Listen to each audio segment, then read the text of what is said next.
What's up, Terps fans? One of the things we've had to look forward to this year is just next year, really.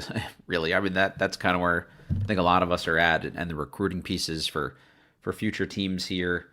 There's some recruiting news, or I don't know if you'd call it recruiting news. It's essentially free agency news for Maryland basketball. Joe Tipton first had this, and Jeff Erman's had more reporting on this on InsideMDSports.com. So go check it out over there on IMS for some more details on this one. I'm going to fill you in a little bit on the target for Maryland basketball here. It's Kyree Walker. If you were a high school basketball fan or follow like the prep scene at all, you'll remember that name probably because he was a 14-year-old phenom at one point. He was like the national player, national freshman of the year as a 14-year-old, or I think a 15-year-old at that point. Uh, Career took kind of a weird path from there. I'll get into the whole thing, but by that reporting, he is going to visit Maryland on Wednesday.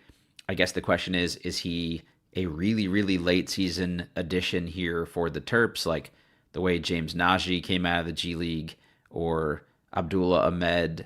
Najee went to Baylor. Abdullah Ahmed went to BYU. There's a few other guys. London Johnson went down to Louisville, and he's going to sit out this year and play next year. So really unclear if he could sign with the Terps now and play the rest of this season, or sign with the Terps now and sit the rest of the year here just to get acclimated and essentially redshirt the back half of the year, if that's even possible to do. Do they have a roster spot? All these things are super interesting that I'm sure we'll get more details on as time goes on. I make no bones about being a reporter, having any of those kinds of behind the scenes details. So I'll leave it to Jeff and the team here to get you up to speed on all that. I just want to talk more about Kyree Walker. This is a guy I'm familiar with. For me, who doesn't know, the reason I can stomach doing a Maryland basketball podcast in the year that they're bad is because I cover the Wizards also for SB Nation and Bullets Forever. I host the Believe in Wizards podcast on the Believe Podcast Network with former Wizard and Georgetown player Jahadi White. So I'm locked in on that team, and Kyree Walker was a part of that organization in some small way. I would say he was a role player on the Capital City Go-Go. That's the G League affiliate of the Washington Wizards for those of you not locked in on local G League basketball. So because of that affiliation, I got familiar with Kyree Walker's game and his story and things like that. So I'll tell you what I know, and we can kind of fill in some more pieces as we go here as this starts to materialize. This is an interesting one. I think the basketball purist and a lot of us are immediately pushing back on that. The idea of adding a 25-year-old G Leaguer, yes, he is already 25 years old, to a, quote, college basketball team. That's a little tough. I think from his perspective, I get the interest. Look, he's a guy who wasn't able to capitalize in on his fame from his high school years in the way he maybe wanted, so why not kick the tires on it? I don't actually blame Maryland and some of these other schools, which, by the way, it's not just Maryland reeking of desperation here. It's Texas Tech, a top 15 team, Louisville here, an NCAA tournament team, Michigan State, a top 15 team, Kansas, a top 15 team. By all accounts, they're all at least interested in this. I would be curious to hear a little bit more about that reporting. Joe Tipton got in a little bit of hot water for reporting somebody was trying to recruit a player early in the year that he heard from that player's agent, and then that list of schools actually said, no, we're not recruiting that guy at all. We've talked to them briefly. So I doubt Joe would make that mistake twice without verifying from those schools that they have had some interest. And by Jeff's reporting that he's going to be in here Wednesday for a visit, I think this seems pretty safe to say that there's some real interest from these two sides here. So who is Kyree Walker? He is a 25-year-old. Essentially, they list him at 6'6". I think the G Leagues even may have had him at 6'7" at one point. He's probably somewhere in the 6'5"-ish range, maybe 6'6", and a little bit of change in some shoes. Probably 230-ish pounds. Like, he's a solidly built dude. I wouldn't say he's the most, at least while he was with the Go-Go, not the most chiseled or physically fit player that they've ever had. He looked like he could, as somebody who could lose a few. I'm not body shaming anybody, but like he never looked like he was the most locked in on the physical fitness aspect of this, and I think that's part of this. I'm going to get to is just a level of maturity and professionalism that maybe held him back and kind of led his career taking the turns that it's taken. I think some of his story is a little bit about bad advice and the perils of who guides you throughout your career here too. So I'll get into the whole thing. This was a dude who was an elite 5-star recruit as a 14-year-old. As I mentioned, like he was a name. Like he was bully balling guys, before Zion was doing that kind of stuff, or maybe around the same time actually. But like he was that kind of like phenom prospect at a young age. He was freight training dudes. He was more physically developed, more athletic, could just kind of bowling ball through people. He did have a good handle for someone his size at that stage of his development, but I would say that the skill never really filled out around that. Like he's got a decent handle to attack as a downhill slasher. Yeah, when he had less physically gifted players than him, like because he is a bigger dude, he would kind of freight train you. So you needed a bigger body that could stay on him and take the bump. And he could get by bigger dudes because he had a pretty good quick first step to slash.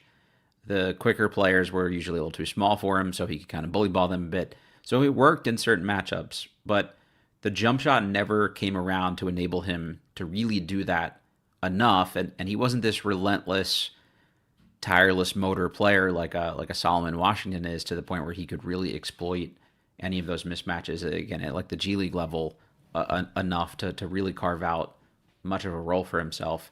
So he commits to Arizona State in high school. That kind of falls apart for several reasons. I think there was some stuff about, what his role would be and things like that with the coaching staff. Was there other options on the table for him?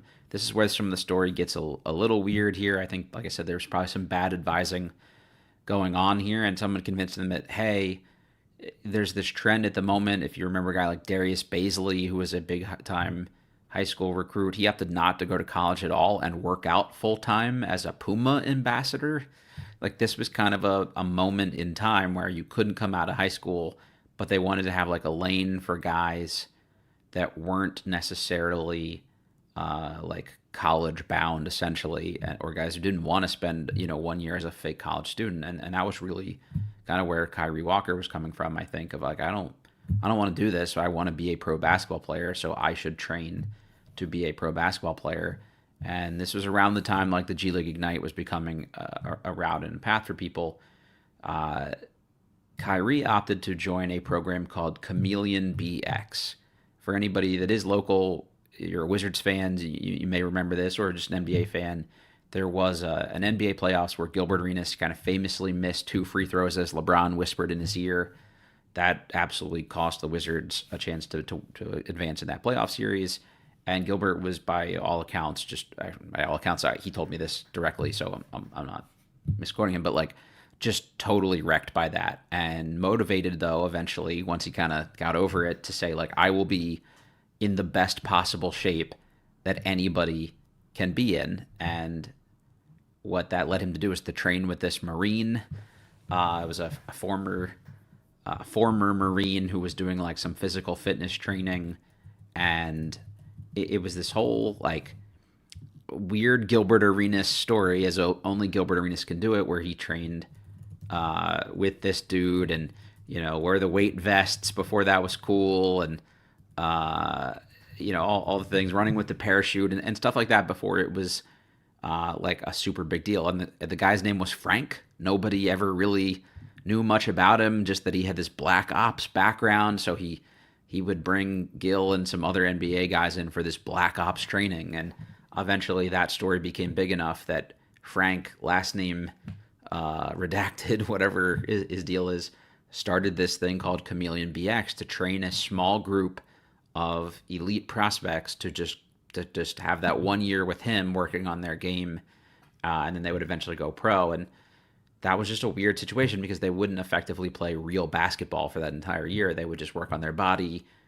getting ready for the rigors of professional basketball, and then doing some skill development work with some other people affiliated with the program. If you know Marjan Beauchamp, he's a member of the New York Knicks, or at least their G League affiliate right now too, got drafted by the Bucks, played in the G League Ignite. Marjan also was with this same program with Kyree as well. It didn't really get him any buzz. He was a guy that wasn't able to get drafted based on that work he did with Chameleon BX. So he ultimately ended up with the Capital City Go-Go. And again, this is all kind of secondhand. I'm just repeating some stuff I heard from people anecdotally in the building, that the maturity was a real question mark for him with the program.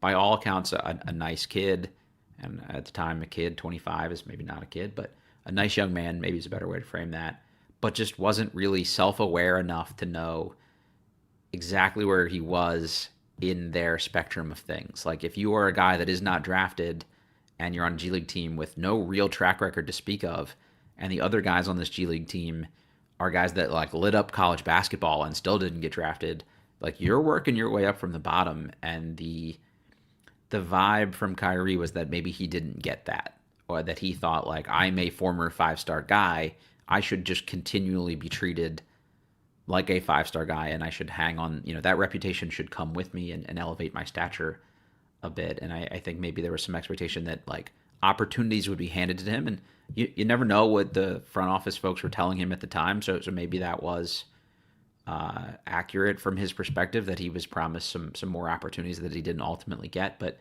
in the 2021-2022 season, he played 35 total games for the Capital City Go-Go, averaged 7.7 points, 2.3 rebounds, 0.9 assists, 0.7 steals, 0.2 blocks, about a turnover, shot 52-ish% from the field, under 30% from three. He was 29.8% on 1.6 attempts, so didn't even really take that many in the minutes that he played. Shot 55.8% from the free throw line on about 1 attempt per game, which for a big physical guy, I would have thought, like, getting to the free throw line and living at the line would have been a big thing for him. Just a quick pause while you are watching this. If you can hit that YouTube like button for us, we always appreciate that. Remember to rate, review, subscribe, all that good stuff here. So Kyree spent that year with the Go-Go, and again, what I'm hearing anecdotally, or heard anecdotally at the time, was that there was some frustration that he didn't get more opportunities to carve out more of a role for himself with that team, but also didn't get any real interest from the Wizards themselves. And again, I think that speaks to who was advising him or who was in his ear at that time, where if you're averaging 7-ish points per game for a G League affiliate and not lighting the world on fire, why would a team in the NBA see that and think that, like, you're the guy who should get called up? So it ultimately led to him playing in second division Greece, a Canadian league that takes place over the summer. I think Justin Jackson, a former Terp who left too early, ends up playing in that league as well most years. He played in Mongolia for a bit. He just kind of bounced around and it hasn't worked out for him. So again, from his perspective of someone who just kind of got steered wrong and maybe wasn't ready for the situation in the moment, I totally get this from his perspective. You see all these other guys cashing in, you should do that. To me, it's less egregious, despite him being 25, than somebody like an Amari Bailey who wants to play college basketball despite already playing NBA games and who was a draft pick. So I feel for him in the situation he's in. I'm not mad at him doing it. I actually kind of hope a team picks him up. I just don't want it to be Maryland. Like, from a basketball purist perspective, that's one thing. Like, I don't want us to do that. This doesn't feel like a thing Gary Williams would have done. So, like, as an old man shakes fist at cloud, like, I'd like the integrity or the credibility of the program to remain intact. I do like them turning over, whatever stones they can. And if the big excuse for this year from them is going to be that we didn't have enough time to prepare, well, looking into a guy who could be here for you for beyond this year is, I guess, an attempt to at least be more resourceful in exploring all possibilities for yourself and the program. But I just don't think it signals that they really get why this year's roster didn't work. Like, obviously, you need a point guard in college basketball. He's used to having good guards. You had a Nickeil Alexander-Walker at Virginia Tech. You have Wade Taylor, who was with him for the majority of those good years at Texas A&M, and the Miles Rice failure to really establish himself. I'm not calling Miles Rice a failure. I don't mean it that way as a pejorative, but like, that situation has not worked out the way anybody would have envisioned, I'm sure. So that puts you behind the 8 ball. You clearly built a lot of this team to go around for Payne. I understand that.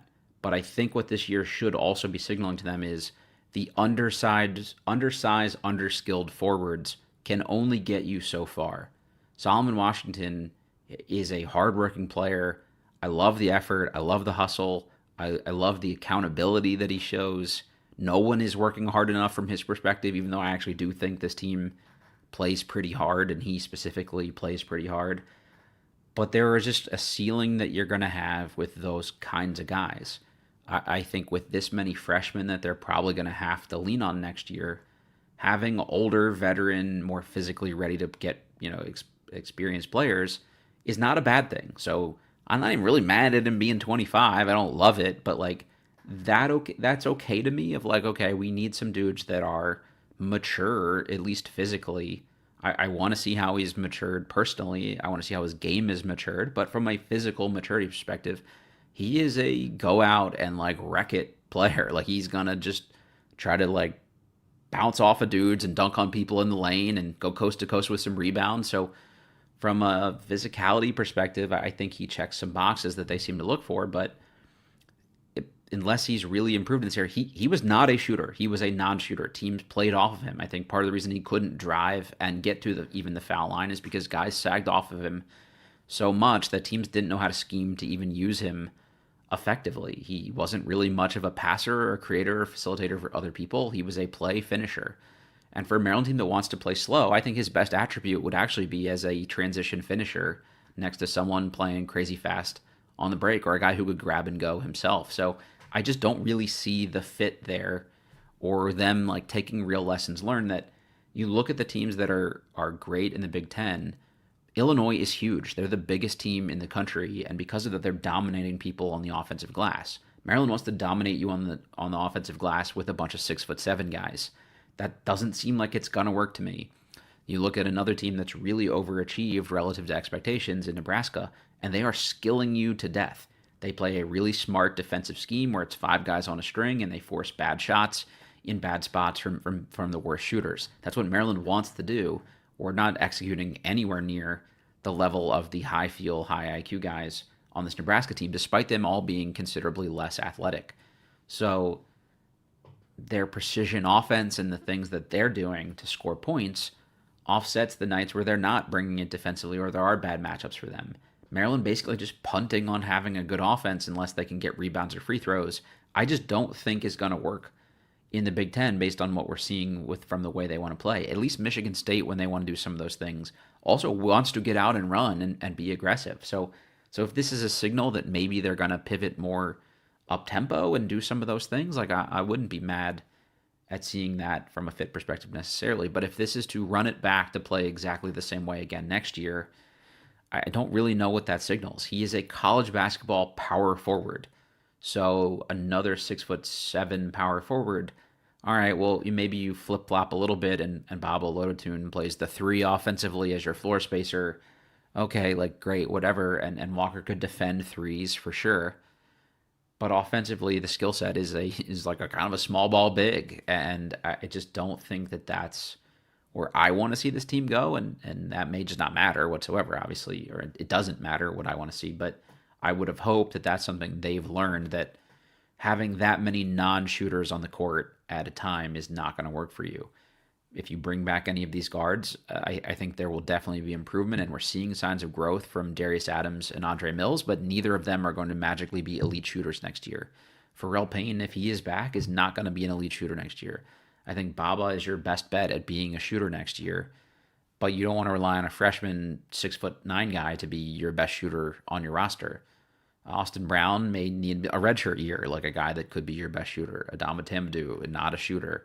Caden House, a driver slasher, not a shooter. He may fit for what Buzz wants to do as a downhill driver pick and roll guard, but you need spacing around those guys to open up those lanes. The lack of shooting threats has caused a lot of the problems that this group has, and that's why we see so little movement so many times and then become so stagnant, is because teams guard them a certain way. A team can sit back in a zone and say, we're limiting, your freedom of movement, because we don't have to worry about anyone on this team hurting us from the perimeter other than Diggy Coit, when he's making enough step-back threes to take you down. You saw Elijah Saunders in this Ohio State game have a pretty good game, but those are your 2 best shooters on the roster. So this is a dude who's smaller than an Elijah Saunders. He is more athletic, but like running Elijah out at the four, I think he's been physically overmatched at certain times this year, and that's just the reality of it. When Maryland has moved the ball and gotten some driving lanes and been able to kick out and get Saunders some open looks, he's been able to knock them down, which has been awesome. So like a failure to have a real creator point guard has hurt a lot of these guys and made them worse than the sum of their parts. So I just think to have an effective college basketball point guard, you have to have lanes and driving lanes for them and spacing for them. And Kyree Walker, at least the G League player I saw, does none of that for you. So what are they going to do around them to adjust and account for a style that will work in the Big Ten that isn't just capped at like, yes, if all these things work right and we get all of our evaluations right, then cool, we can make a second round as like best case scenario. So we'll see. I, I think from again being resourceful, you see what the options are. If Walker is playing in Canada and Mongolia and places like that, he's not making a lot of money overseas. This is not a guy that's used to making $1 million playing in the ACB or the Adriatic League or one of those things. He's scratching out a normal, 9 to 5 living, like the rest of us are. Like he's not making big money dollars or anything like that. So maybe you get him for pretty cheap. Is him making rotation player Big Ten money for the upside he may have if he's developed in those areas worth it? Yeah, probably. I think it's worth exploring, but it still points to me to a lack of feel in terms of what will be a successful style for them in the future here too. I got Eddie Smotkin in the chat asking Cruz Davis as a lead guard, Corey Mincy or Ace Glass as a big budget too, and a flyer on Daquan Davis. Davis is interesting. His little brother is a really good player here locally still as well, and that helps you recruit him. Davis is a guy I liked when he was here in the area. Has not worked out in his stops thus far. Got hurt and hasn't really played at all at Providence this year, and will get a medical red shirt. He's another guy that doesn't really shoot it. He's a slasher guard.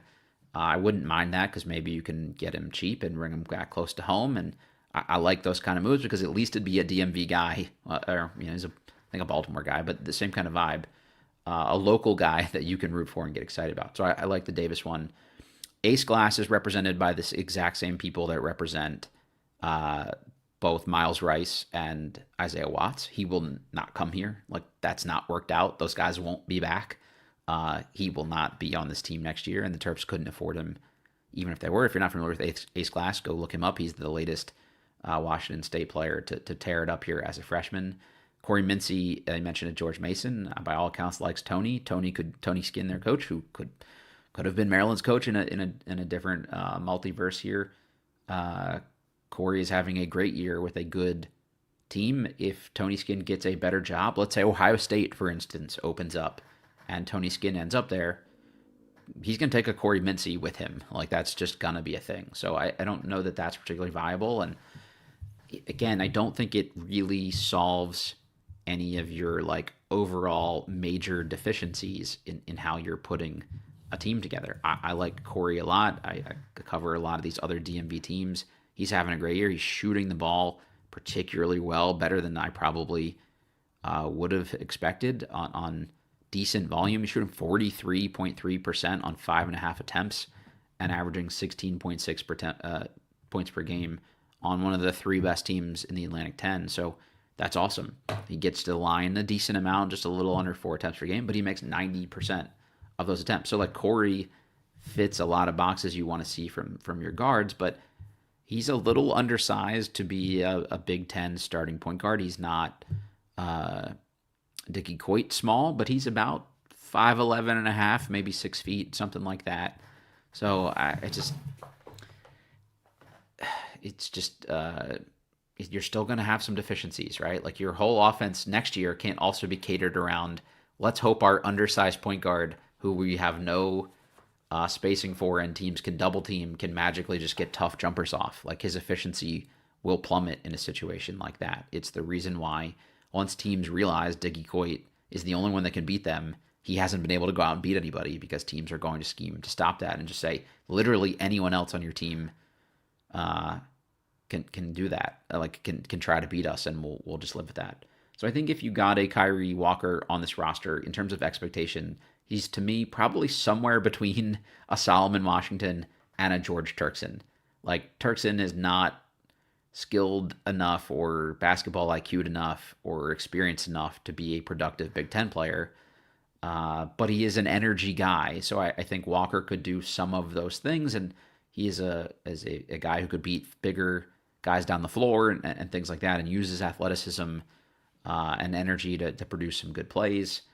Solo plays super hard. I think Walker's more mobile in that could guard anywhere from 2 through 4s on a roster for you. Like that would be nice. Maybe get some defensive versatility, but he just doesn't solve that many problems. And I don't think he's as good a defender as Solomon Washington is, and I don't think he like as clunky as some of it is when they like post up Solomon Washington. He does seem to find a way to score. I don't see Walker being able to bully ball people quite that same way. He's just not as relentless of like catching his own misses and putting him back in the way Solo seems to do. He's just not that maniacal a player. Again, at least what I saw, and maybe he's learned this the hard way and is so motivated and will just bust his ass completely and play like he was shot out of a cannon. And then cool, it's worth it. But we shall see. All right, that's all I got for you on Kyree Walker. Go check out InsideMDSports.com for more from Jeff and the gang as this materializes, and we'll be back with more Fear the Podcast as this story starts to flesh itself out a little bit more here.